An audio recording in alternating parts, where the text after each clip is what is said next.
Alright, welcome back. Today we are going to make Methi Paratha. Basically it's wheat flour and we are going to mix some masalas to it along with methi leaves. Methi leaves is nothing but fresh fenugreek leaves. I've taken 3 cups of wheat flour. Ideally I should have taken just 2 cups, but I realized the amount of methi leaves I have is about 1.5 cups. It's a good proportion to have a 1:2 ratio, 1 methi leaf to wheat flour. So the first thing we'll do is add some carom seeds or Ajwain. That's 1 teaspoon of that. I have with me 1 tablespoon of Kashmiri red chili powder, cumin powder 1 spoon, and 1/4 spoon turmeric. We'll add that in. And then I have some chopped green chilies, that's 2 of them, slit into half and then chopped, and 1 inch of ginger grated. I'm going to add that also in.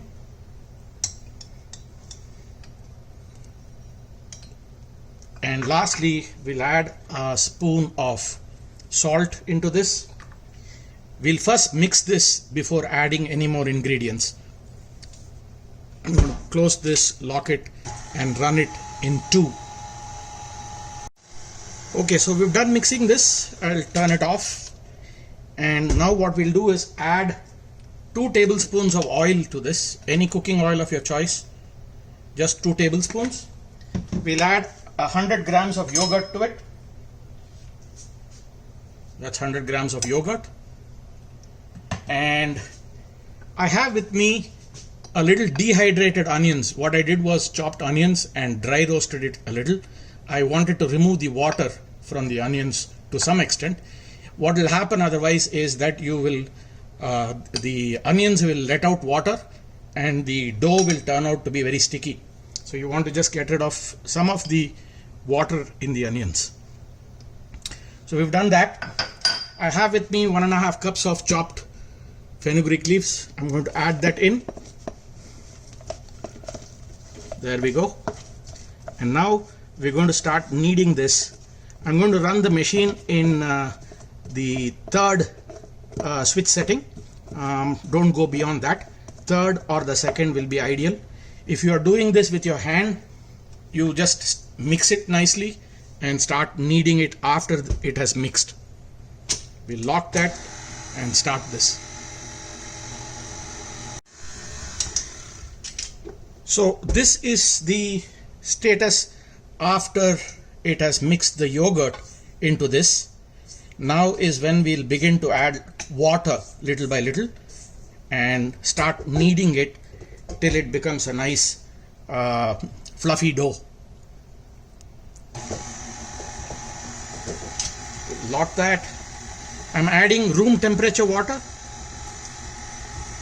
Go slowly with this so that you don't add too much water and then have to add wheat to it to balance it. So just go slowly with this.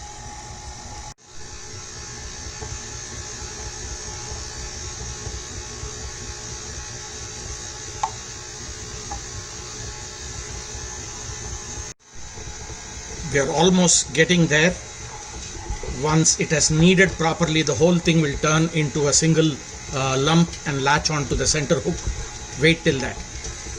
If need be, add little by little water. As you can see, this has now become a single large mass. Now is a good time to shut it off. Slightly oil your hands, just a few drops of oil, and get this out.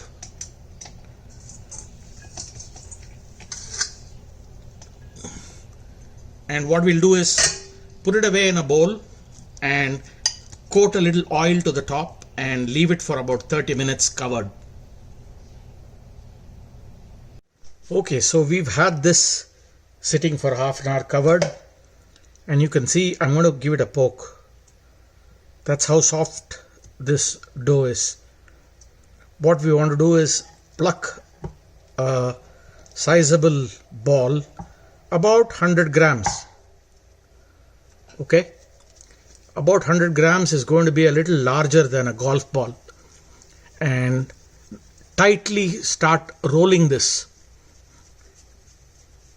so that you get a nice ball. There we go. What I also have with me is some flour. What we'll do is roll this and coat it with some flour. Once we've done that, gently press this and make sure it is a small circle. Run the roller pin, turn it around, run the roller pin again, keep turning it. One side will form an oval, the other side, when you flip it around, will begin to turn into a circle. And if you think it is sticking, dab it in the flour, which I have here. There we go. And place it back here and go back to rolling this until it is thin enough. Now you have this beautiful Methi Paratha, as we call it, ready to go to the flat oven. Heat up a flat skillet here and place this and allow it to sit for a good 1 minute, and then flip it around. A minute on this side, we'll turn it around and allow it to sit for another 1 minute. A minute on the other side is done. We'll flip it around, and I have with me clarified butter, or what we call as ghee. You can use oil as well. We're going to gently give a small coat to the top, which is hot, so it will easily spread to the entire top. And we'll flip it around. There we go. And we'll coat this with a little bit more of the ghee. A minute done with the ghee on one side. We're going to take it and flip it around. And there we have this beautiful Methi Paratha, which is ready. We'll give it another 1 minute and it should be ready for us to take it aside. So a minute is done.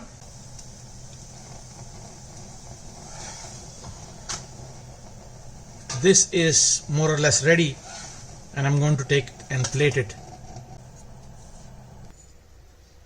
So the next method to make it a little flaky is, once you've rolled it and made it into one layer here, add a little bit of oil or ghee and just go around turning this like how you would deal with a momo or a dim sum. Just turn it and then press this. Press it on two sides and run the roller pin. Again, if it begins to stick, dab some flour, put it back.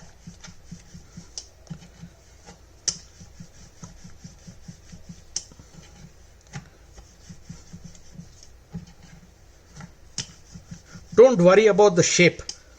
You will soon figure out how to get it into a circle, but don't worry about how it shapes when you start doing this for the very first time.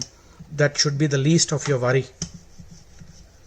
Okay, so we have this, and I'm going to put this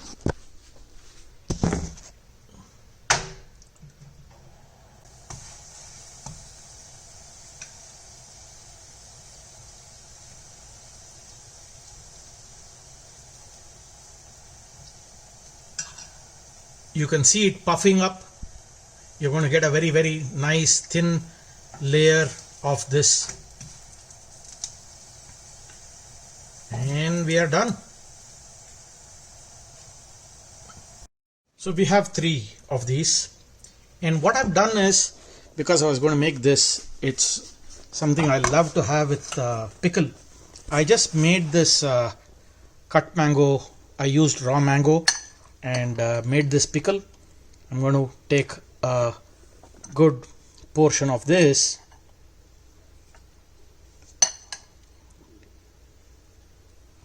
There we go. And serve it along with some yogurt.